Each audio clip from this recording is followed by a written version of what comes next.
Io sono Roberto Gorini, c'è scritto lì, co-founder e CEO di Noku e di altri progetti sul mondo delle cripto. Non parlerò di questioni legali, forse ve lo immaginate dalla slide.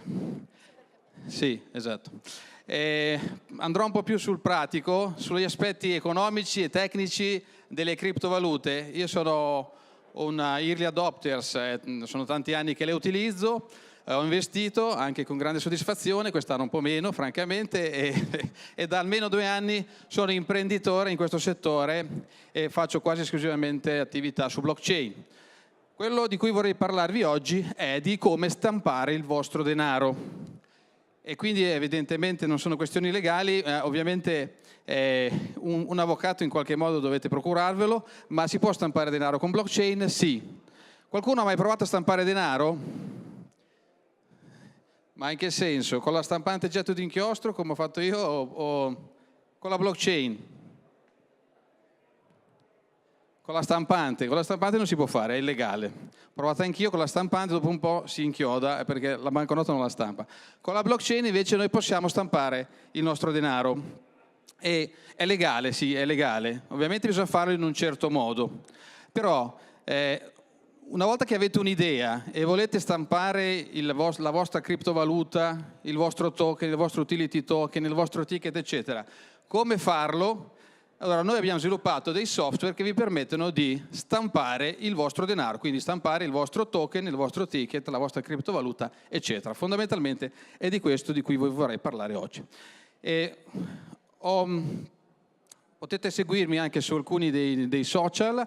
È un po' che non pubblico, sono un ex blogger e un ex videotuber perché sono 5 anni che non pubblico più niente perché negli ultimi anni mi sono dedicato a sviluppare tecnologia sulla blockchain. Però sul mio sito e il mio profilo di YouTube trovate più di 150 video nei quali spiego l'economia legata al mondo della blockchain. Qualcuno conosce l'economia austriaca, la scuola di Vienna? Vabbè, nessuno, 2, ma voi 2 vi conosco quindi non vale. È l'economia che sta alla base della blockchain, che sta alla base del Bitcoin, perché il Bitcoin nasce nel 2008 a seguito dell'ultima crisi finanziaria, che non era la prima e non sarà neanche l'ultima, che ha messo in difficoltà un sacco di persone. Perché il denaro che noi oggi utilizziamo si basa su presupposti errati. Non è l'argomento della giornata, ma posso dirvi che viene stampato dal nulla all'infinito dalle banche centrali e questo crea un po' di problemi. Non c'è più l'oro dietro al denaro, lo sapevate? Sì. Sì, qui già un po' di più, Ecco, siete contenti di questa cosa oppure no? No, un po' meno. Ecco, bene. Questo crea un po' di problemi. Con la blockchain e con le criptovalute noi ci stiamo riappropriando del denaro, perché il denaro non è nato dallo Stato, non è nato dalla banca centrale, il denaro è nato dal mercato. I primi grandi banchieri erano anche mercanti, perché andavano in giro a vendere, a comprare merce e poi avevano la necessità di ottenere qualcosa in cambio e quindi si erano inventati tutti i meccanismi per pesare e valutare i metalli preziosi o altre merci da prendere in cambio. Quindi il denaro in realtà è nato dal mercato. Poi con tutta una serie di evoluzioni diciamo che ha selezionato e preferito il metallo prezioso, soprattutto l'oro. L'oro è stato messo nei depositi e i depositi mettevano la nota del banco di deposito, la nota del banco è diventata la banconota, l'oro è finito in banca, girava solo la banconota, poi a un certo punto hanno tolto l'oro dietro la banconota, è rimasta la banconota, ma dietro la banconota non c'è più niente. E la banconota ha cominciato a stamparne dal nulla all'infinito e questo ovviamente ha creato una serie di problemi. Uno su tutti, la perdita di valore del denaro. Quindi il denaro di per sé, tenuto lì fermo a non far nulla, perde potere d'acquisto anno dopo anno, mese dopo mese. Infatti se pensate un po', qua c'è tanta gente che ha anche una certa età, quanto costava un gelato quando eravamo un po' più giovani, adesso non so se si ricorda, ma quanto costava? 10 lire. Io sono partito da 100, sono ancora di quelli buoni. 10 lire, 100 lire, oggi cosa costa? 2-3 euro forse, no? Qua, io vivo in Svizzera, ma là 5 franchi, cioè è una follia. Qua forse 2 euro, 2 gusti e basta, 3 euro, 3 gusti forse. Quindi 60 volte in più. Quindi cosa vuol dire? Che il gelataio guadagna 60 volte in più? No, ovviamente. No? Vuol dire che c'è tanta richiesta e ci sono pochi gelatai? No, ovviamente. Significa che il denaro ha perso il suo potere d'acquisto e non perché domanda e offerta hanno cambiato qualcosa, ma perché c'è una massa monetaria enorme che circola. Questa è la base dell'economia austriaca, ne parlo nel mio profilo YouTube, potete andarlo a vedere. È un argomento molto molto interessante e affascinante. Anche nel primo libro parlo di questo argomento qua, il denaro dal baratto al Bitcoin. Nel 2014 ho già parlato del Bitcoin e nel 2016 ho scritto il libro Crypto Economy. Li potete trovare nelle librerie, ma solo il primo in ebook perché per il secondo l'editore vuole incassare ancora qualcosa nel formato cartaceo, poi ci sarà anche l'ebook. I progetti che ho fondato e sto seguendo, Noku, quindi interfacce software che permettono a chiunque di creare il proprio token, le proprie criptovalute e anche la propria ICO senza dover chiamare programmatori, scrivere tempi, costi e affidabilità azzerati. Luxochain è un progetto per la certificazione e la protezione dei beni di lusso su blockchain.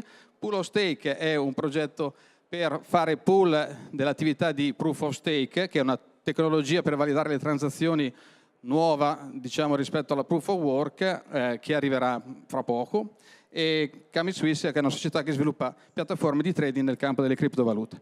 Detto questo, oggi vorrei parlarvi di che cos'è una criptovaluta e di che cos'è un token. Vorrei lasciare anche 5-10 minuti eventualmente per delle domande dal pubblico, perché solitamente poi i dubbi sono tanti.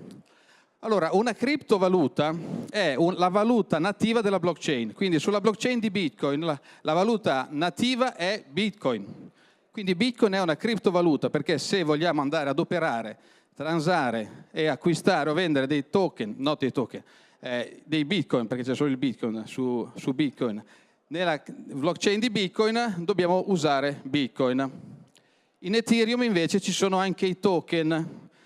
In Ethereum possiamo trovare differenti token, se però li vogliamo trasferire o anche creare con la nostra piattaforma, dobbiamo pagare nella criptovaluta nativa della blockchain di Ethereum, che è Ethereum. Solitamente la blockchain si chiama uguale alla criptovaluta nativa. Quindi quando noi parliamo di cripto, parliamo di criptovalute native della blockchain. Quando parliamo di token invece, parliamo di asset, qualsiasi altra cosa che noi possiamo creare sulla blockchain a cui possiamo dare noi un valore. E quindi stampare il nostro denaro significa o creare un token su una blockchain già esistente o creare una blockchain con la propria criptovaluta nativa. Quindi queste sono due differenze fondamentali. Adesso si fa un gran parlare le criptovalute vanno bene, i token sono tutti scam. Prima sentivo, giusto? Prima sentivo parlare, qualcuno diceva l'80% delle ICO sono truffe e i token di queste ICO sono delle truffe.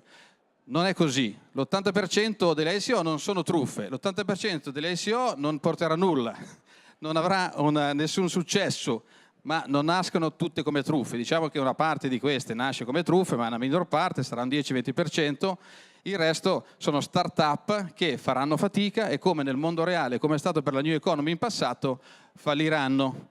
Una piccola parte di questi invece diventeranno i nuovi Google, i nuovi Facebook, eccetera. Quindi la dinamica è questa. Il mondo non cambia, i principi di base sono quelli. Ogni tanto qualcuno cerca di fare qualcosa, non ci riesce, fallisce e qualcun altro, pochi in realtà, cercano di truffare e magari ci riescono, ma poi non se la passano bene. Quindi è giusto continuare a emettere token oppure no? Certo che è giusto. La blockchain ci porta due rivoluzioni, almeno due rivoluzioni. Una è quella dell'andare a ridisegnare il sistema monetario. Molti di voi non mi crederanno, c'è qualcuno che sono anni che utilizza criptovalute, ha comprato Bitcoin, eccetera? E mica tanti, Quindi mi starete prendendo per pazzo. Ma il Bitcoin e i token in generale cambieranno il sistema economico, il sistema monetario. Le criptovalute come Bitcoin, come Litecoin, Bitcoin Cash, Zcash, Dash, eccetera, cambieranno il sistema monetario. Perché cominceremo ad utilizzare queste criptovalute, io lo faccio già da tanti anni e tante persone che mi conoscono, che conosco, le utilizzano, per scambiarci del valore. Io ho tanti collaboratori, ho una trentina di sviluppatori, alcuni in giro per il mondo, non ce n'è uno solo di quelli in giro per il mondo che vuole moneta fiat, quindi non vogliono né euro né franchi svizzeri, vogliono Bitcoin o Ethereum. A fine mese io mando criptovaluta e li pago e siamo tutti contenti, sono contento io, sono contenti loro. Questo cosa significa? Che noi sicuramente siamo una nicchia di mercato, siamo una piccola parte della società, ma prima o poi la società comincerà a utilizzare criptovalute per scambiare valore. Io faccio qualcosa, in cambio ricevo valore, il denaro dovrebbe essere uno store of value, cioè una riserva di valore, qualcosa che io utilizzo per memorizzare, consolidare, congelare il lavoro che ho fatto prima, perché devo poter utilizzare questo valore che ho prodotto successivamente, e allora ho bisogno del denaro. Oggi il denaro, l'abbiamo visto prima un po' velocemente, non ha più questa funzione, non è più riserva di valore, perché venendo diluito costantemente, si chiama inflazione della massa monetaria che causa inflazione dei prezzi, perde potere d'acquisto e quindi devo trovare un altro strumento per memorizzare il valore, il frutto del mio lavoro, il denaro, le criptovalute. È vero che è molto volatile, è vero che Bitcoin e Ethereum hanno perso il 60-70% da gennaio ad oggi, è anche vero però che l'anno scorso a gennaio uno era $5 e l'altro era $1.000, quindi se vogliamo vederla proprio in linea negli ultimi anni hanno fatto un gain e hanno aumentato il loro valore in maniera spropositata. Andranno a stabilizzarsi, però c'è una differenza fondamentale tra Bitcoin e euro, per esempio. Qual è la differenza fondamentale? Qualcuno la sa? Voi in prima fila? No, siete esclusi. Qual è la differenza fondamentale?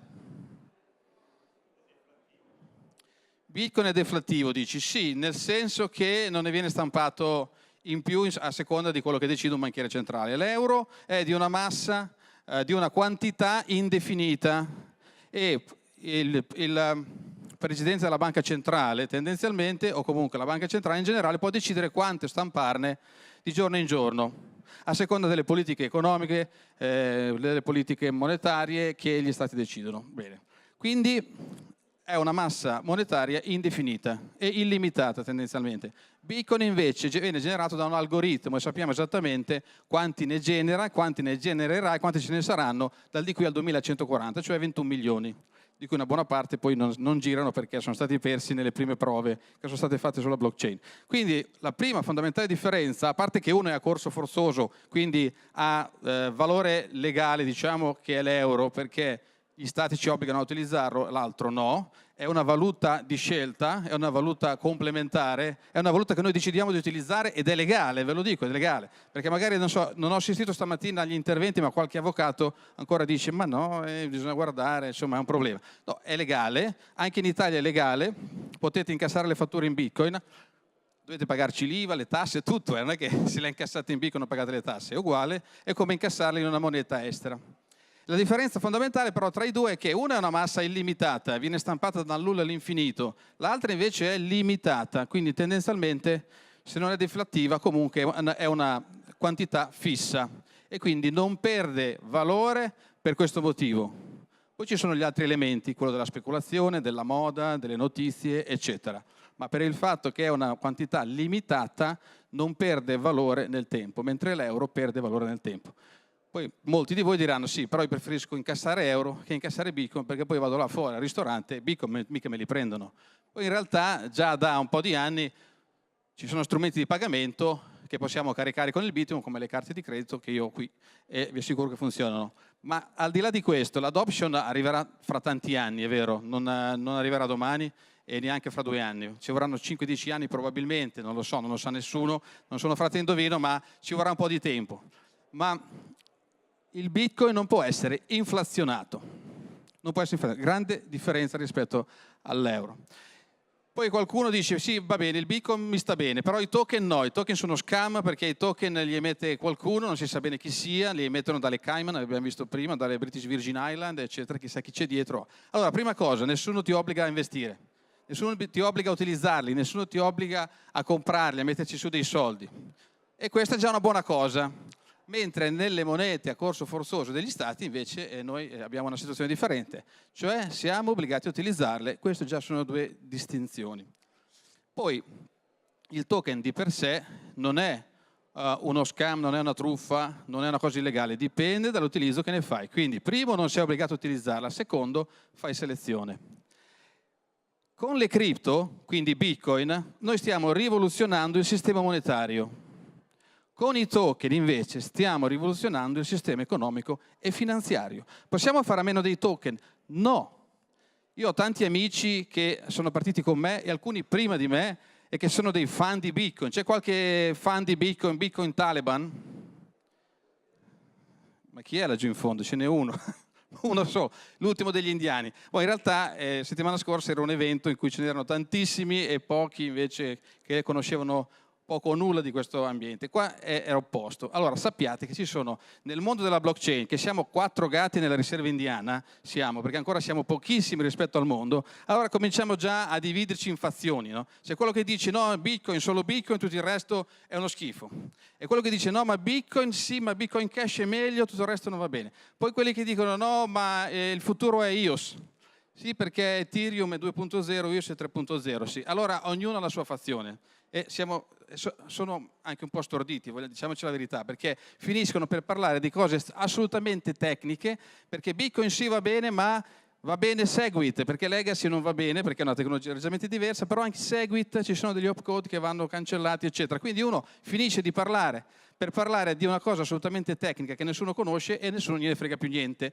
A volte tendiamo a dimenticarci che in realtà noi stiamo tutti insieme costruendo qualcosa per sostituire i sistemi di scambio di valore e di fiducia nella società. Quindi dovremmo essere tutti insieme a combattere o comunque a lavorare per sostituire questi strumenti di scambio di valore. E invece ognuno poi che comincia a alzare le sue bandierine.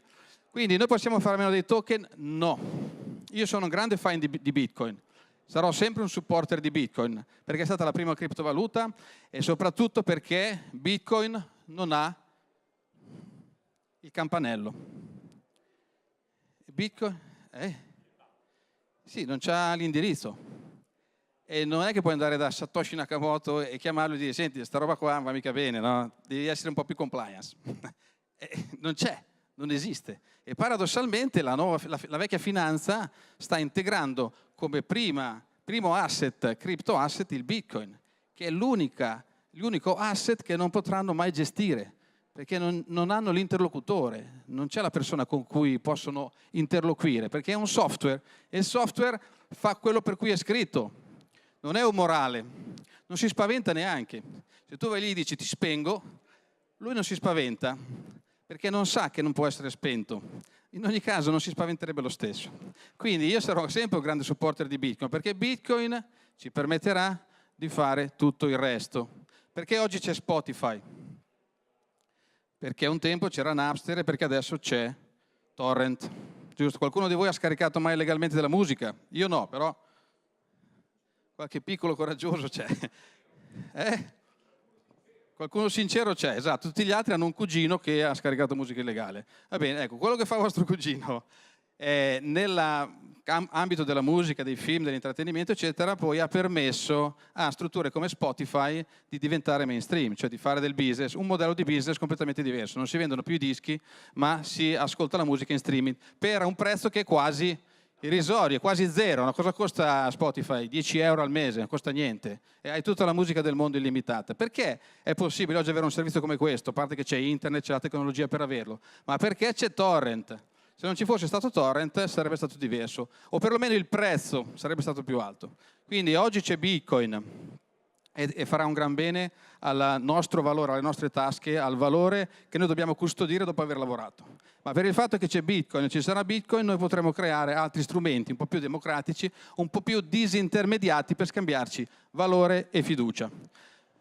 Quindi bene che c'è Bitcoin, io sono sempre un grande sostenitore di Bitcoin, ma non sono un Bitcoin maximalist o un Bitcoin Taliban, perché quella lì è una masturbazione mentale. Non è che tutto il resto non va bene, anzi tutto il resto va bene. Perché? Perché con i token, con le cripto ne facciamo denaro, ma con i token facciamo tutto il resto. Facciamo azioni, facciamo obbligazioni, facciamo dei revenue sharing, token, che significa che io posso vendere tramite il token e quindi fornire al token holder una parte dei miei profitti, una parte dei miei ricavi.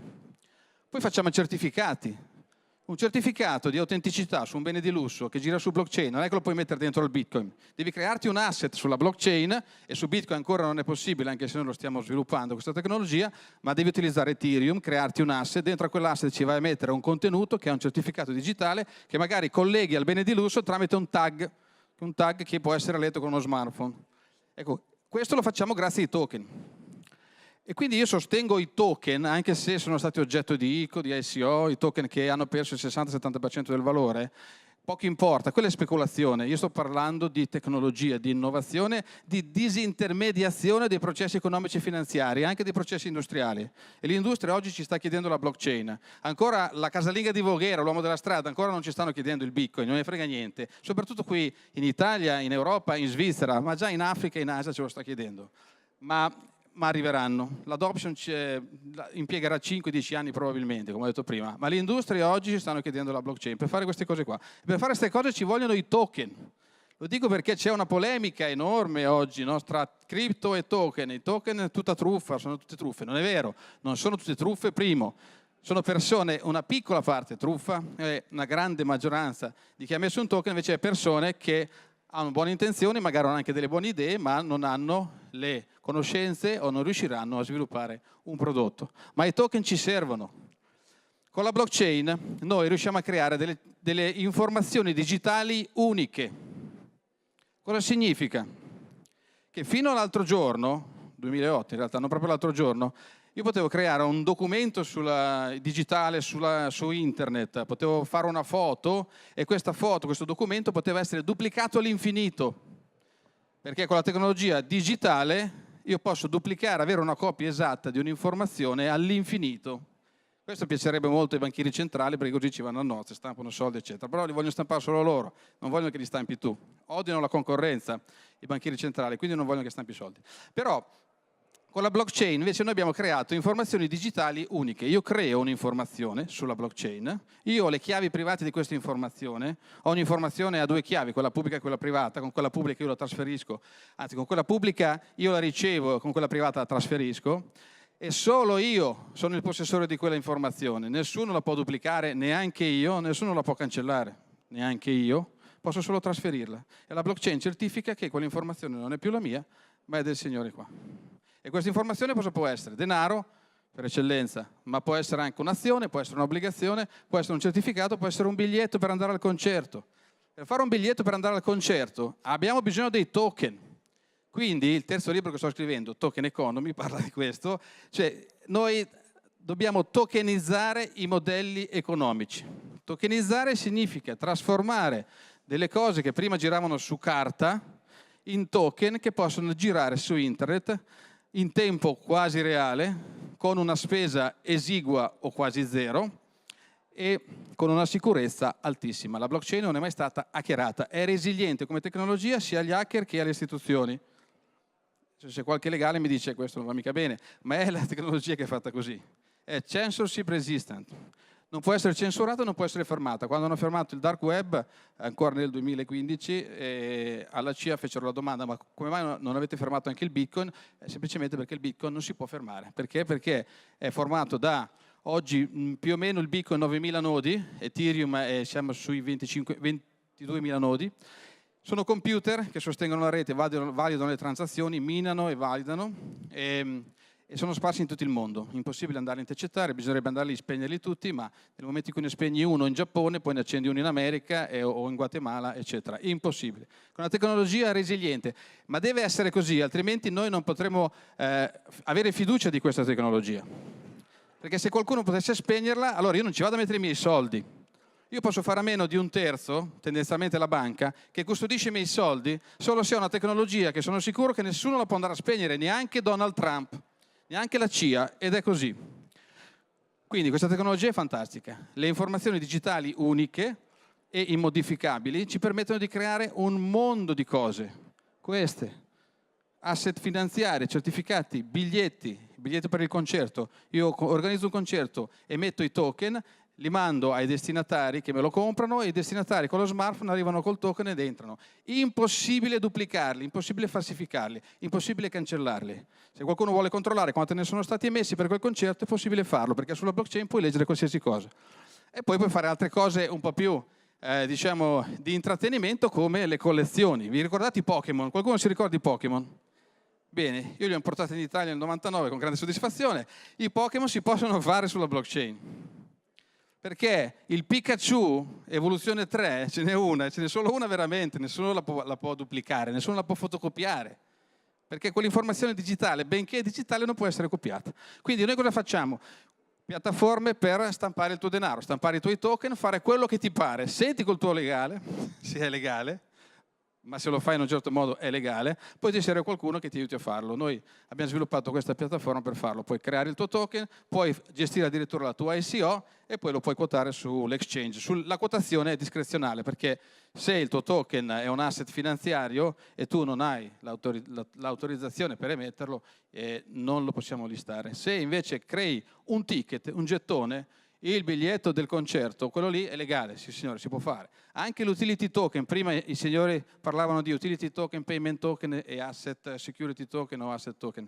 Ecco, payment token e utility token si possono fare. Ovviamente l'utility token è come fare delle fatture. Io vendo un carnet di ticket restaurant, perché sono la ticket restaurant, li vendo, faccio fattura, devo pagarci le tasse, giustamente, come tutto. Qui in Italia sono un po' alte, veramente, in effetti, però devo pagarci le tasse e è tutto normale. Se invece metto un payment token e quindi stampo il mio denaro, e un payment token è un token o una criptovaluta che serve solo per scambiare valore, come Bitcoin e come Dash, Litecoin e altre, allora ho un altro problema che è quello dell'anti-money laundering, cioè l'antiriciclaggio, eccetera. Ma fatto salvo quello, è legale, si può fare. Quindi noi con questo lo facciamo. Dopodiché facciamo anche l'applicazione sullo smartphone per scambiarsi questi token. Questo per dirvi che si può fare.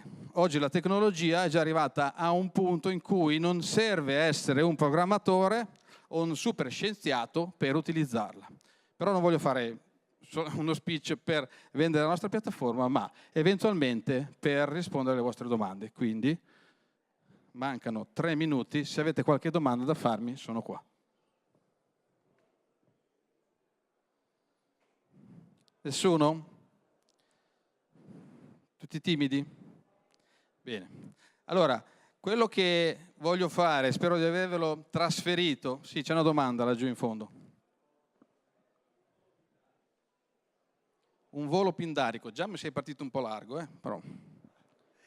Quello che pensavo mentre parlavi all'inizio, per avere dei bitcoin io li compro con degli euro. Sì. Quindi alla fine, secondo me... Non è detto. Potrei, nel senso, io è la prima volta che li compro, ho 10 euro, compro 10 euro di bitcoin. Oppure lavori per me, a fine mese ti pago in bitcoin, quindi non hai tirato fuori euro. Però... Ok, sì. Quindi Tra 2 anni lo stesso quantitativo di Bitcoin, siccome c'è la svalutazione o l'inflazione a cui è soggetta la moneta, non costerà più 10 euro, sarà 30, 40 euro, quello che sarà. Magari, sì. Così la criptovaluta con la valuta reale non sono scorrelate, ma hanno una sorta di link, secondo me, per cui la svalutazione dell'una indirettamente si riflette sulla criptovaluta. Questa è l'osservazione mia. Sì, non è proprio così, nel senso che se tu vuoi dare un valore a una criptovaluta, quindi Bitcoin, contro euro, contro dollaro, nel momento stesso in cui gli dai un controvalore in euro-dollaro, è chiaro che fai la correlazione tu di questa criptovaluta.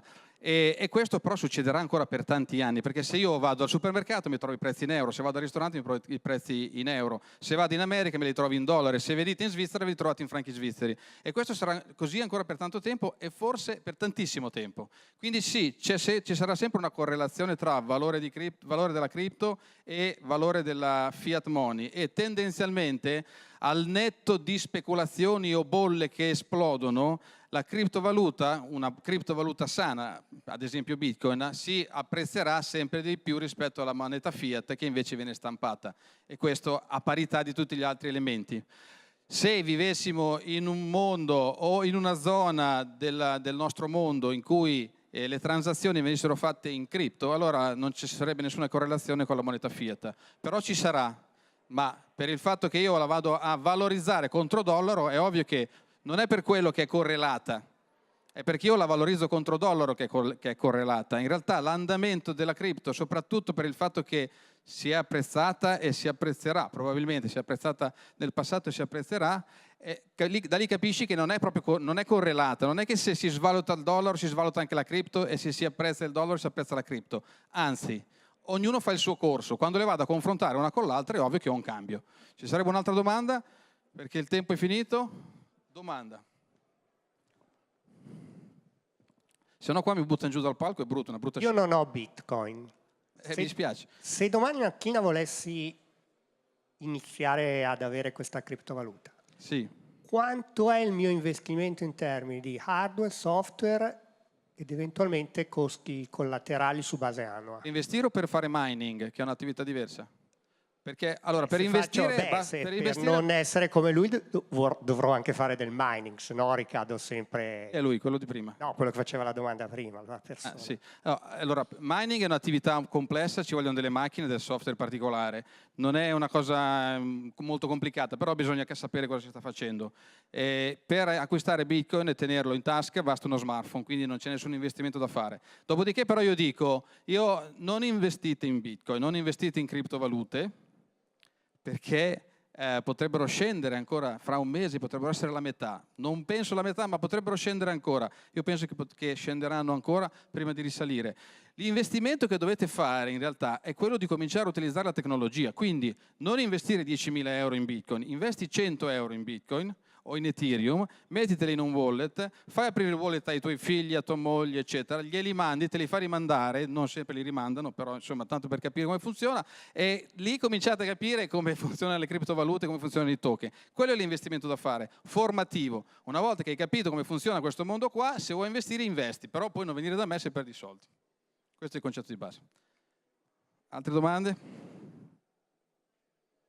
Bene, allora signori, il tempo è finito, purtroppo starei qui giorni, ma devo andare e spero che comunque tutti voi abbiate compreso un po' di più di questo mondo che mi coinvolge da anni e che assieme a me vi adoperiate per creare una società senza le banche. Grazie a tutti.